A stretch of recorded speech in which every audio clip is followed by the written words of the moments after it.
Kasi yun talaga siguro ang Bagay. kanyang kumbaga expression niya yan. Pero kung expression naman, pangit naman yung ganung expression. First, sa pag-aabang kay Bridget at Kalingap Ido. At narinig naman natin na hindi na pwedeng ilalab team itong si Kalingap Ido sa Angel kasi siya ay mag-aasawa na. Pakarma-karma ka pa nalalaman ah.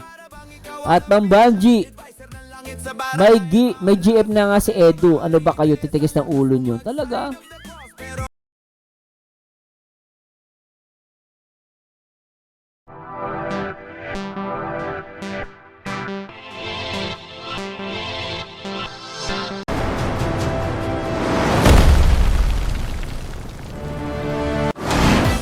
Hi guys!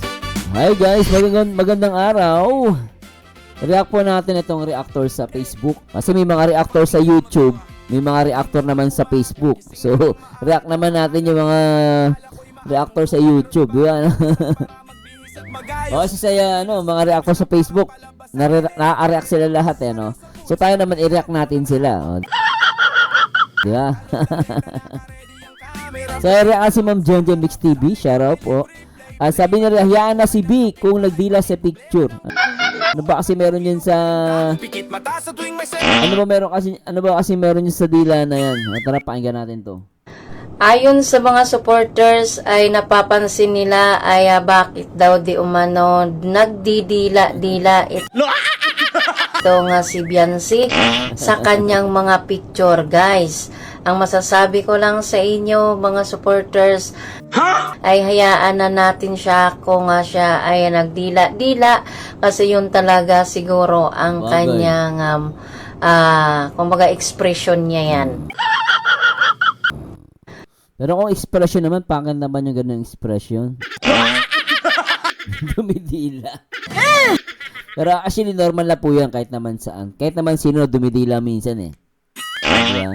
So parang pa-cute yan, no? So, pero depende na lang kung cute tignan o parang manyak daw tignan, no? Pero bagay naman sa kanya in fairness, Ang galing mo pala dyan Hindi ko alam So anong comment dito ng mga supporter ni ni Ma'am Tessa Carlos? Didilaan niya mga sponsor niya dahil masarap na buhay niya. Ang bira. At Letty Lanson, nagpakita na siyang kasi pinaayos na ni Kalinga Prab ang ngipin niya. Ang bira. Aha, sabi ni Jermelina Subilaga, ngayon lang naman ginagawa sa pagdila-dila. Ang bira. Marites Amador, Manyakis 2, nagpapaakit na. Hala! Binaba, grabe naman yung comment niya, ma'am. Ops, tama na. Masama nagkikipag-away. Sabi niya sa Limardi, nangaakit, mapansin siya, ma'am. At Mary Silvestre, nung kala mo binibining pibas ngitian, ngayon labas dila na para yon, isang umangat na sa buhay dati, tinulungan ding ni Nina Kuya Rab. Abay parang si Andre Torres kung magdamit. Sino Andre Torres? Tessa Castillo Biba, bakit ba pati pagdila pinoproblema nyo? Wala na ba kayong magawa sa buhay nyo? Ang bantay ng buhay ni Beyonce. Punto naman siya, no? Oo nga, trip nila yun eh. At Dina Garcia, dila pa more Beyonce, ahas, kalakihan mo pa dila mo para maabot si Kapeso. Bira naman, no? So, ito naman yung post niya na, Kalingap Edu, mag-aasawa na sino ang swerteng babae? Kasi hindi yung pagkakaintindi ko dun sa sa upload ni Kalingap Rob, no? Kasi minsan sabi si Kalingap Rob dun na gusto doon ni Edu in for real na. Tapos papunta siya pag-aasawa. Kaya nasabi ko din na may girlfriend na ba siya? Kasi pag-aasawa eh, no? So abang-abang tayo. I don't know kung totoo 'yun, mag-aasawa na siya o hindi pa. No, kasi medyo naguluhan ako doon. O baka sinasabi doon ni Kalingap Rob dun sa vlog niya, no? Yung kay Bridget, panoorin niyo po. Baka sinasabi ni Kalingap Rob doon na gusto niya for real na. Kumbaga pag hindi na love team siya, katotohanan na parang ganun. Yung sinasabi ng iba, pero iba, hati eh. Yung iba naniniwala na may girlfriend na si Edu at papunta na mag-aasawa. Yung iba naman ay talaga maniwala No, malalaman din naman natin yan eh. So, sa tamang panahon. Pero for now, nangangapa tayo kasi talaga medyo, kung napanood yung comment ni Kalinga Prab doon, na sabi niya, gusto ni Edu is for real na. And then, papunta na sa pag-aasawa, no? Parang pag-aasawa yung yung papunta ni Edu. So, yun, I don't know. Yun nga, ang sinasabi kasi ng iba, ayaw talaga nila maniwala may girlfriend eh. Yung iba naman naniniwala. So, hati. Ako kasi hindi ko rin alam eh. Mahirap makapagsalita. Kasi may punto naman din na baka gusto ni Edo yung kapag pinartner sa kanya ay pang totoong buhay na pag-aasawa, parang ganon. Pero kasi ang gets ko talaga dun eh, parang may galaw si Edo. No? Papunta siya pag-aasawa. And dito rin kay Ma'am Jenjen, sabi nga niya, bigo ang nag-aabang sa tambalang Edu at Bridget. Hindi na pwede at mag-asawa na. O yan. Dapat mag-aasawa na. Parang ganon. So anyway, panoorin natin to. At yun na nga, bigo ang mga supporters sa pag-aabang kay Bridget at Kalingap Ido. At narinig naman natin na hindi na pwedeng ilalab team itong si Kalingap Ido sa Angel kasi siya ay mag-aasawa na. 'Di ba? Parang ganun yung no. Tingnan natin. Kaya pala sabi ni Jennifer, daw? Kaya pala nagpatulpo si girl kasi alam niyang mag-asawa na si Edo. Totoo ba yan? No halata mapalo. Okay mag-asawa na para walang umasa dyan. Sino pinaparinggan nyo, ma'am? Henry Corpin, baka magulat kayo this July. This July? Anong ibig sabihin this July? Oh, totoo ba yan? At Rose Rosales, sino ang asawain ni Kuya Edo? Okay, sabi ni Gaying Alarin. Okay yan, mag-asawa na lalang Idol Edge para wala ka ng problema. Sa bagay, nasa tamang edad din naman si Edo. Kaya sa tingin nyo guys, no? Okay na ba mag-asawa si Edo o wag muna? Ulit-ulit na naman eh. Sa edad na siya eh. At mayroon naman na siyang mga investment, diba? Celi Re, shout out. Sino kaya ang mapalad na babae? Yan ang tanong.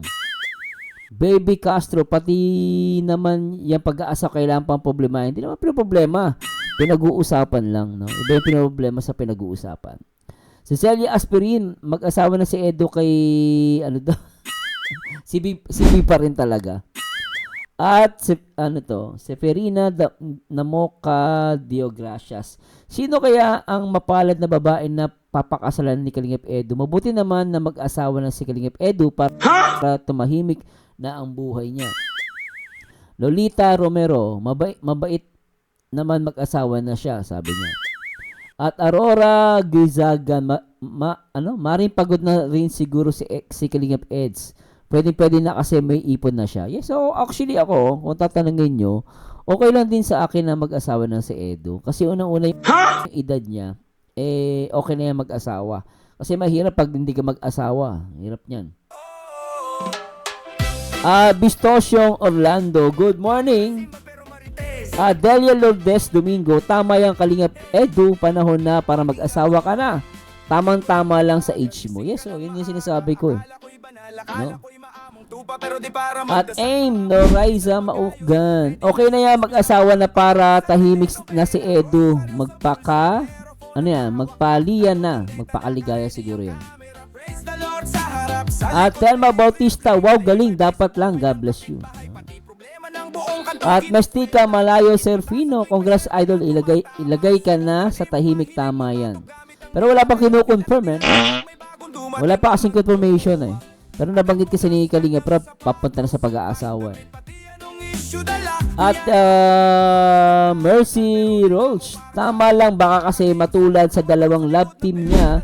Pagkatapos mong tulungan, pinasama pa siya. For me, panahon na para sa sarili niya. May punto, no? Sabi ni Eve M. Igarahas, yes, mag-aasawa na talaga siya po. Oh, talaga? Christina Teleron Pabayo, it doesn't matter even if he twists. It's a waste of education, and education is just a waste. Is just a liar. He was just hoping that there's no karma is real. Mukhang galit to kay Kalingap, kay Edu. Pakarma-karma ka pa nalalaman At Mambanji, may GF na nga si Edu. Ano ba kayo, titigas ng ulo nyo? Talaga? Sabi ni Saray sa Bandal, nireveal ni M na nag-video sila ni Ed. Totoo ba to? Nag-video na si M? Ano? Nireveal ni M, nag-video sila ni Ed. Totoo ba to? Ha? Totoo ba to? Huh? Nakita mo yon? At Emelia Galacan, wow, congrats Edu. Max and Glo Camarines. Tama yan, mag-asawa na siya, tamang edad na siya. Nelia Dekina, sino naman ang asawain ni Edu? Yan ang tanong. Sino? At Rosin Pabiona, maski sino ang mapapangasawa ni Edu, basta mabait at tunay siyang mahal, okay sa akin. Sino magiging asawa ni Edu? Ha? Sino po ang mapapangasawa? Hindi ko rin alam eh. Tsaka wala pa naman confirmation si Edu. Wala pang confirmation. Sabi ni Conrada, lumantas sana sa madaling panahon, idol, mag-asawa ka na. Andre Di Guzman, buti naman mag-aasawa na para tumigil ng mga basher.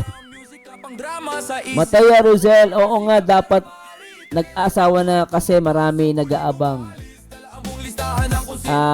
Sa kanya kasi sobrang mabait, mapasipag, manuwal at mapagmahal. Marami rin gustong maraming gustong mag-asawa na si Edu. Ha? Sabi ni Teodora Indino, tama lang ang desisyon na yan. Huwag ipilit ang mga bata, makapag-love team lang si Edu, di ba gayon? Papansin, eto, epal to. Wawa naman si, kamusta naman si, tawag dito? Naalala ko nga, si Fernando po nilalove team sa mas bata sa kanya. Big Soto, di ba? Ba't ganun, wala kayo reklamo? Pagdating sa vlogger, sa Kalingap, reklamo kayo. Mga bubo. Pag ba mas bata, hindi na pwedeng i-love team. Ay, nako, siya sila sa buhay. Sabi ni Marlita Garland, kaya pala galit na galit si girl dahil may GF si Kuya Edu na pamahal si girl. Yan nga. Actually, yun din sinasabi ng iba. Selos daw. Ha? No, I don't know kung ako, hindi ko lang po ma-confirm kung may GF si Edu. Kasi hindi naman siya nagko-confirm pa eh. Meron pa naman manguna, no? Sabi niya, kaya pala galit na galit si girl dahil may GF si Kuya Edu na mapamahal si girl. Hello. At Sally Cordero Bustamante, sino bang mas swerteng babae? At napakabait ni Edu. Grabe naman si Edu Tsuya, no? Buti nga para hindi magloloko na babae, palikiro kasi. Akala mo naman kilala niya si Edu. Grabe ka, Edu Tsuya, na.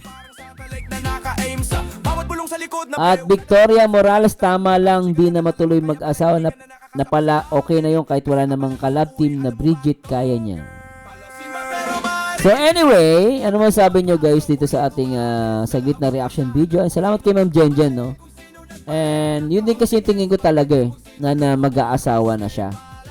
Kasi sinabi ni Kalinga Prab So, pero hindi pa naman na-confirm. So medyo ang paniwala nila doon, sinabi lang ni Kalinga Prab yun na parang ang dating, kung ilalab team si Edu, parang seryoso na. Kasi hindi naman ganun ang ano ko Ang unawa ko kasi pag sinabi niya papunta sa pag-aasawa, ibig sabihin, meron na siyang girlfriend na.